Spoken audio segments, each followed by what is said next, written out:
So we're sitting here with Matt. Matt, you are managing partner, per se, of Meadowland Financial Group.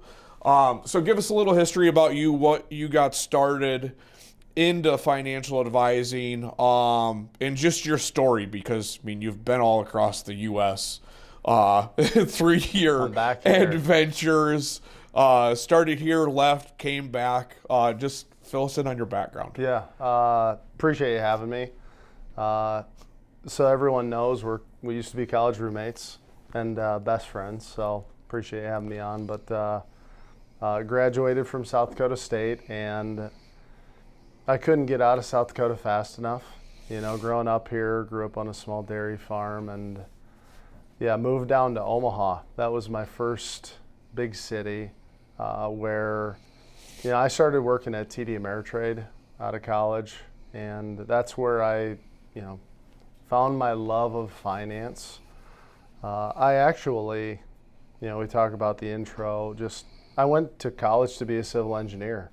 So, like most people, didn't have a lot of exposure to stocks and bonds, investing, financial planning, but, leaving college in 2009, middle of the recession, there weren't a lot of engineering jobs available, and I landed a spot at TD Ameritrade where, they said, hey, we'll teach you the ropes. And once I got that job and learned about, investing, how to build wealth, all the different strategies, the puzzle pieces, the moving parts, that's when I fell in love with it. And TD Ameritrade took me down to West Palm Beach. So a South Dakota kid got to live on the ocean for a little bit. Lived in St. Louis, back to Omaha, and for me, at least my vision as a younger adult was always to try and climb the corporate ladder and become a CEO. And that's what I aspired to, but in going through that adventure, really for me, I learned that to climb that ladder, you got to keep moving around. And, growing up on a dairy farm, being around my parents, it was all about, well, what type of life do I want for my kids, right? What type of parent do I want to be? And I wanted to be able to plant roots somewhere. And so back in 2017, took the leap and left corporate America and founded Meadowland. And now you're your own CEO. Now I am my own CEO. Yep. So funny story. I wear many hats. Yes. CEO, HR, tech, compliance. Funny story with everything is Matt's actually the one who got me into mortgage. Yes. Back in the day, originally with Wells Fargo Financial. So kind of crazy how full circle moment. Yes. Yeah.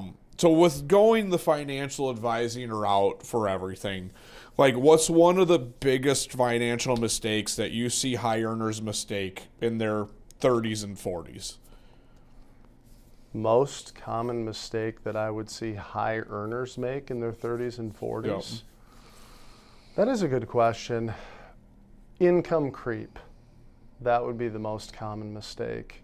So not knowing how much you have to save to become financially independent. And as you're making those leaps in income, you're spending it. As opposed to, if it's more natural for you and me to be savers, we see the opposite sometimes in other careers where make that big bonus, get that big annual salary, and you don't build wealth by spending it. You build wealth by saving it. Mm-hmm. And so not having an appropriate plan to say, hey, how much should I save so that I can achieve my goals? And then, even if you're not good at budgeting, I always say, make sure you save what you need to be financially independent down the road, and then have fun with the rest. So basically the 20% rule. Yeah. Save 20% of your gross income. Pay your the savings first. Yeah. Live off of everything else Pay later. yourself first. Those that don't do that, definitely the biggest mistake. Yep. How should somebody prioritize investing versus paying down debt? I know I have my way to look at it. I want to kind of see what you think first. I think there's no right way. Yeah, everybody has a different approach or a different philosophy. With the internet nowadays, you can search, 1,000 different techniques to do this. But, my personal view is, if the interest rate's getting up there, let's use 6% as a benchmark, 6-7%, I want to tackle that, right? High interest rate debt, you always want to tackle, because the alternative is, well, I'm going to put it to work and I'm going to invest it. And, you need time, obviously, on your side. But if you look at the average rates of returns of the markets over time, say 8 to 10% on the S&P. Well, if the interest rate on the debt is higher than that, tackle it, right? Yep. If the interest rate's, 3, 4, 5, 6%, that's okay, because we're earning more on our money long term by investing it properly. So I don't necessarily view that as bad debt. That's how I'd approach that. Yep. And I always like it when people come into our office and we're going over stuff, and people always ask, like, should I pay off my mortgage early? Right. That's right where we go to. It's like, okay, so you're at a 3% mortgage. I would never pay extra to it, invest it, because you're going to gain more long term. And especially people ask that when they have credit cards out there and student loans and all these other debt at the higher ones. Or I always say, the way I've looked at it is my last mortgage payment will be the day that I retire. Like, I'm not going to pay it off any sooner than that, just so that way when I go into retirement, I don't have anything. But for other people, it's like, never pay extra, because some people don't want to have a mortgage payment, which is being cool. debt-free. Yep, right? That's whatever's comfortable for them. But it's never pay extra on the mortgage until you're 100% debt-free. And once you're debt-free, it's the two each is on. Well, you're not wrong whether way each way that you do it on the mortgage part of it. Yeah, everybody's financial journey is different. Yep. Yeah, and we all come from different landscapes of money, right? The way we grow up, our experiences with money, right, shape how we approach debt. Some people, they can live comfortably with rolling the debt. Others, Dave Ramsey, I pay with cash, right? I want to be debt-free immediately. And I think there's balance within that. Does it make sense to have money sitting earning nothing when you could pay it down on the debt? You got to make good financial decisions that way. Yep. Do I invest? Do I pay down debt? Where does it go? So. Absolutely. Good question so far, Kyle. At what income level does financial planning become non-negotiable, where you have to have a financial planner no matter what? I don't know that I'd necessarily designate an income level. I believe that everybody should have a financial plan for their future, so they know where they're at, and ultimately they have an idea of how to get to where they want to be. Whether you make $30,000 a year or $300,000 a year, we all ultimately aspire and have goals. For most, it's, I don't want to work forever. I want to be financially independent. And, starting, I would say, rather than waiting, start sooner, right? Start sooner rather than later. From an income standpoint, as it grows, you just want to know, where do I put the money? Absolutely. What are your thoughts on that? I'm same boat. It's better, the sooner you can get started investing, the better, because it compounds over time. So the sooner you can get started on it, the more you're going to have at retirement to live better. I think it's pretty common for most people to think, I don't know that I have enough money, to sit down with a financial planner or to start investing or to start thinking about the future. But when you say that, that's ultimately when you should take the leap and start thinking about the future, because, for the most part, majority of the households that we serve at Meadowland are 50 to 60 plus, right? They're either gearing up for retirement, or they're in retirement, or they've been retired for 20 years. And no matter who it is, the most common comment is, I should have started younger. And then they're trying to impress that upon their kids to, hey, start making a plan. And having a plan doesn't necessarily mean, well, I need to invest money. Some people don't have the resources to, put 20% of their income away. I mean, if you haven't noticed, things are pretty expensive right now. But start somewhere. Even if it's just $50 a month. Yeah, it's worth it. $50 a month, or knowing that here's my goal to pay down this debt. Having a plan is the most important part. So the younger you can start, the better.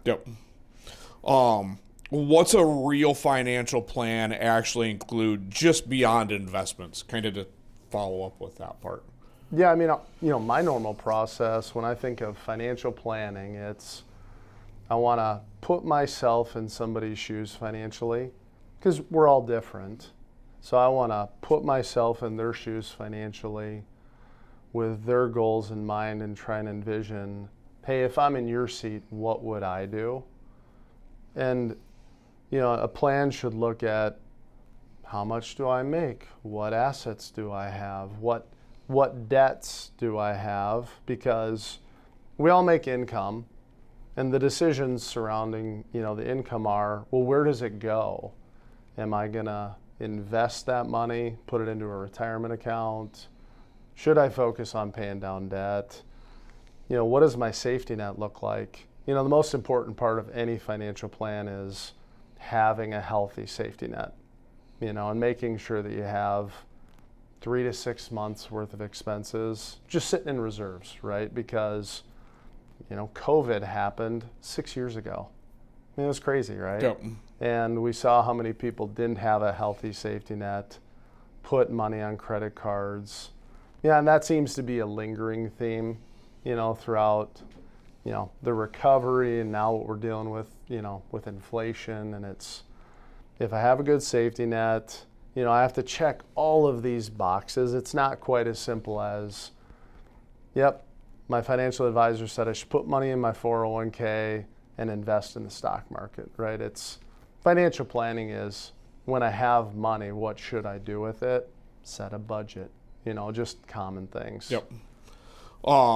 With the strategy of investments, what do you think most people right now are overexposed to, with just how the world is right now? Well, with technology now, you have access to Robinhood, different apps that can allow you to trade stocks, buy stocks. And, when I think of being efficient with your money, it's trying to avoid gambling, essentially, and trying to make sure that, your core monies are more predictable. Index funds, right? Diversification, right? The core tenets of finance, it's making sure I'm properly diversified, making sure that I'm allocated correctly. If I have a long time horizon, I want to be in the stock market so that I can see that appreciation. If, it's a short-term time frame, well, I got to be more cautious. So cash, CDs, bonds, that's way more appropriate. But, with an index fund, you're capturing the entire market at a very low cost. And your objective is to hold that, and see it appreciate. Whereas when people get into, you see them picking individual stocks on the app, and anytime you're buying a stock, you really should have an exit point, right? And understand, here's why I like it, and here's when it's, no longer valued appropriately and I should exit. Yet nobody, we're human, right? Nobody does that. So, with the diversification part, how should somebody think about diversification in 2026 and going forward? Always be diversified. Yes. Yeah. And in that sense, so there's two ways to look at diversification. And one is incorrect and one is correct.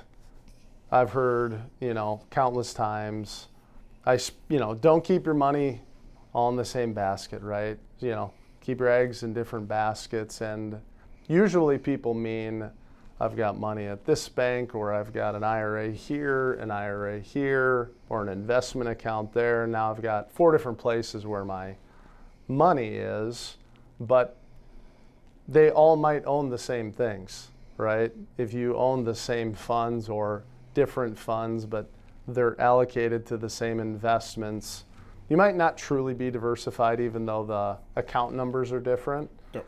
So when we think of diversification, it's, owning a broad basket of, equities or bonds, to make sure that if one company fails, your entire portfolio doesn't go south with it. Yep.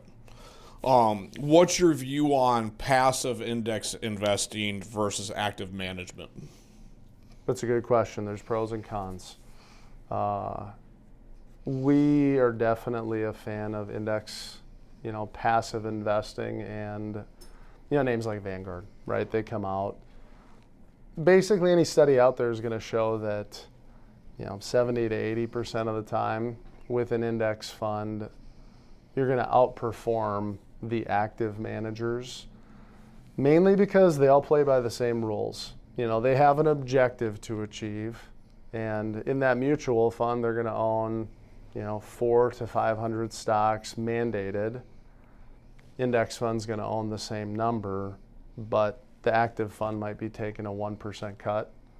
And so net of fees, that's why index funds typically, will outperform over the long run. Now, the true approach is, what index funds should I own, right? And how should I allocate that portfolio?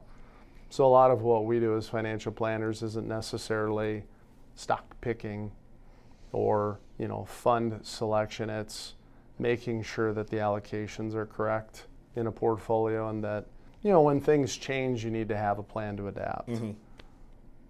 For sure. Especially right now and how volatile everything is. How do you protect people's portfolios in times of where it's really volatile? Good question.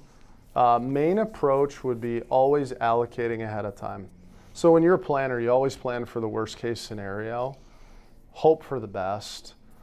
But for example, let's look at 2008. So market falls 51%. That's a pretty big haircut, right? And it took nearly 5 years for the S&P 500 to get back to even.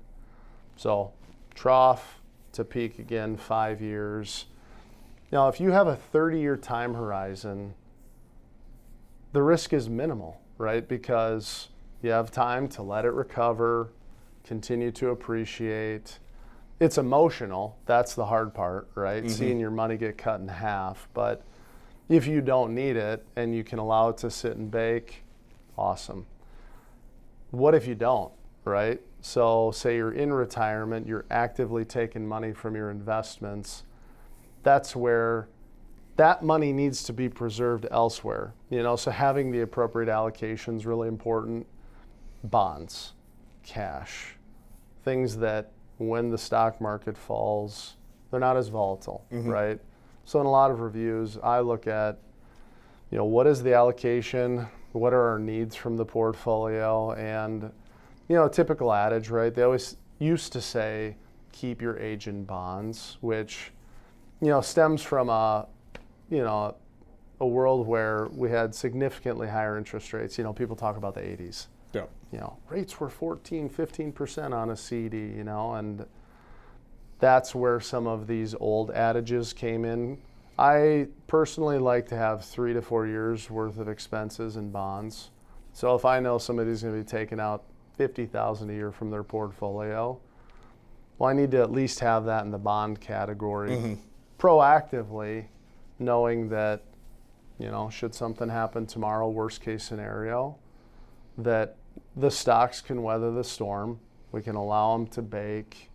And that's the first approach to defense when it comes to investing properly. So to bring it into the real estate side, should someone invest in real estate before maxing out their retirement accounts? It's always a personal decision. Yep. I love home ownership. I've always, and that's how we grew up, right? Having a home, building equity. Personally, owning the home is attractive as long as you're going to stay in the community, right? If you're planning on moving in a year or planning on moving to a different state, you know, then there's some downsides to that, right? Because it's not as portable. You got to buy, you got to sell. I've never once thought of it as don't buy a home before maxing out my retirement account. We talk about pay yourself first, right? Save for retirement first, and then with what's left over, if you're planning to stay here in Sioux Falls, then buy the home. Well, and especially for that part of it too, like there's plenty of options to get into a house with no money down or minimum down. Yeah. Where a lot of people don't have the opportunity to max out their 401k and buy a house at the same time. That's harder to do that one. Yeah, that is definitely not your first-time home buyer, right? But for a lot of first-time home buyers, there are ways, and even second repeat home buyers, they can get in with no money down when they buy a house. But as you said, you want to make sure you're going to stay in that place for a couple of years, just because you're going to have to pay some fees when you go to sell it, so that way you're not losing on the back end of it all. And you know, the main thing you need to think about when buying a home is there's going to be expenses associated with that. Like furnace might break, fridge might break, you know, anything can happen, right? Pretty soon you're going to want to put in a new patio or, you know, fence. And so that's why, you know, the financial plan needs to have that healthy safety net. And, you know, I always look at it and say, what types of big expenses will I have over the next couple of years? Because that's not money we want to be putting into our retirement account that's locked up. That's the money that needs to be in a savings account. If you have a planned expense coming up in less than 2 years, safety's a good thing. How do you, like when you're going through a long-term wealth plan, how do you look at mortgage debt as part of that plan? I look at it as part of the plan, and it really all relates to what the client's goals are. If they're telling me that I want to pay that off, right? You know, and they say, I want to be debt free. The real question is, will that negatively impact their plan if they can't adjust from that goal? Meaning, if they're focused on paying down the debt aggressively versus doing something else with the money, will there be adverse impacts to the plan? You know, and just being able to show people different scenarios. If you pay it down, hypothetically, here's what we're looking at down the road. And are you okay with that, right? Because it's a personal decision at the end of the day. And, you know, I always like to say it's not a bad debt, it's a good debt, right? Having a mortgage, right? Owning an appreciating asset. If the interest rate's low, we're obviously advocates of, well, let's not pay extra towards that. And I think now with, you know, rates being a little bit higher than what they were 6-7 years ago, people are starting to see that, you know, where, oh, wow, 3% was a really good deal, right? And you don't see people trying to aggressively pay those off. You know, now they're just focused on, hey, I'm going to make my payments, and eventually rates come down, people will refinance, you know. So it's, even though it might be higher today, say, you know, I think mine was 6 1/4, you know, well, eventually I might be able to get it down to 5. You know, versus having to pay it off tomorrow. And what I always like, just to top on to add in, when we do that refinance, they get that payment savings. Would you so what I always like to tell people is keep their payment the same or invest that difference to keep your budget the same if you need to. What are your thoughts on that route? Honestly, it's a personal decision. If the more you understand about the world of finance, the more attractive it is to take the difference and deploy it elsewhere and just continue to pay down the lower interest rate debt over time. And it's like anything in life. When you're familiar with it, or say you have somebody you can trust that tells you, here's what the best approach is, then we execute on it. But, you know, I'm not going to try and do your job and think that I'm going to know all the ins and outs of it, much like I would never try and be a healthcare professional, right? And that's where you just have to be able to sit comfortably with your plan, right? And just know that I've got direction, like whichever way you go. That's how I'd approach that. The to each his own. Yeah, to each his own, right? House hacking is becoming more and more popular. You see in the news all the TikTok videos. What's your opinion on house hacking and buying more investment properties as part of a long-term wealth plan? Pros and cons, yeah. There's some upside, to owning more than one property. I mean, I own commercial properties, rental homes, and I always like to say, if you're going to approach, say, that first rental, it goes back to the safety net, right? What if there's an accident there? Or what if it's the worst case scenario, right? Yep. Plan for the worst, hope for the best, because you don't want to have a shortfall, and have to, rob the cradle to try and, make this payment, right? So that's where, to me, I think rentals are a good long-term investment, but you always have to prioritize your cash flow. Yeah, make sure that you have enough saved when something does happen. Yes, on that one. Yeah, another component is there's work involved with it. So prioritizing your time. If you're going to manage it yourself, you will get the phone calls late at night. Yep. And I have personally, right? Need to have the fan fixed, or the furnace is, something's funky, dryer broke. You keep the money though.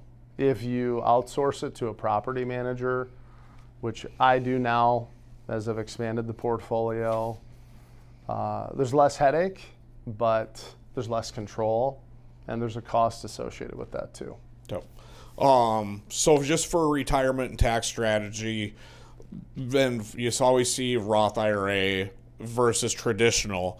How should a high income wage earner decide what route to go, and what opportunities are there? Good question. Personal opinion, Roth. Yeah. When we think about,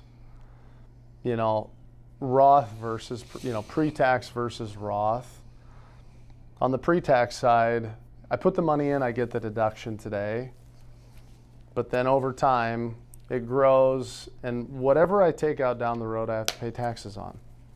Versus the Roth, I'm paying taxes on the seed to ultimately get the entire harvest tax-free.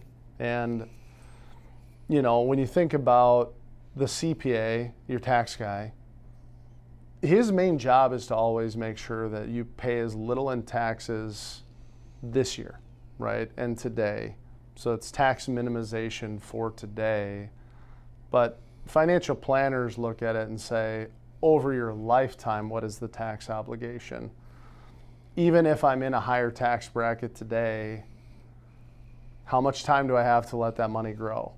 If I pay the taxes now on that seed and let it sit for an extended period of time, down the road, what would that be worth? How many times will that money double and compound? And then is the tax at that time lower because you're no longer working?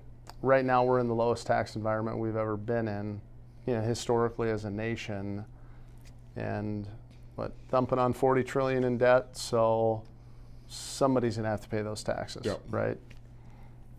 What tax strategies are most underutilized by W-2 people?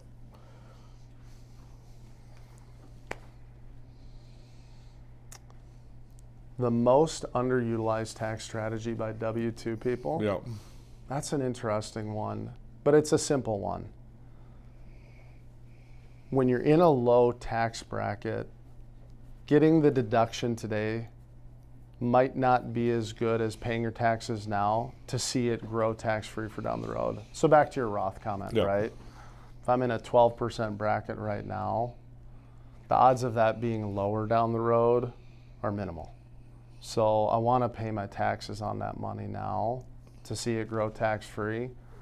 And of all the reviews, all the meetings I've had, one of the most common things I see is that people believe that they have to contribute pre-tax to their retirement account at work in order to receive their match, where, the match from the company's they think I at least have to put 4 in pre-tax before I start contributing to Roth in order to get my 4% match.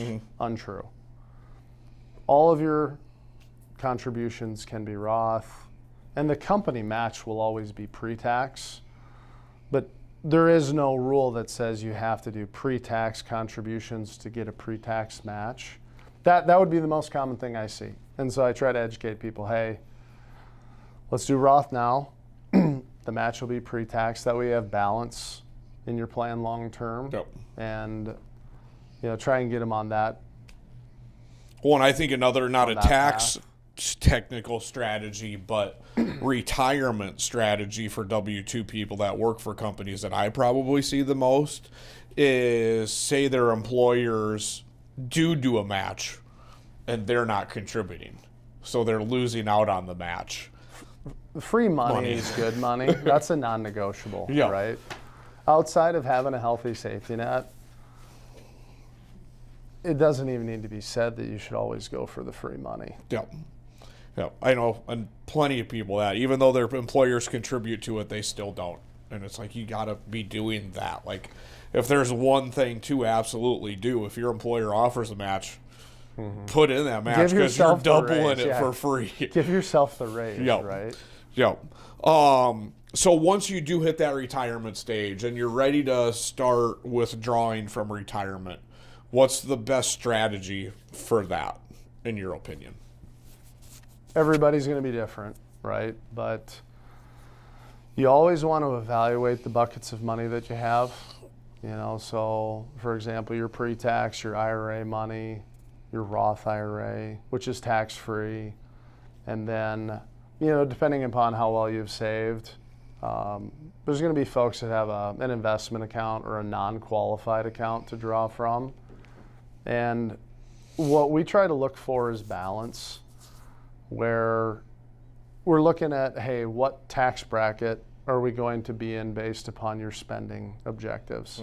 Someone says, I want to spend $7,000 a month in retirement.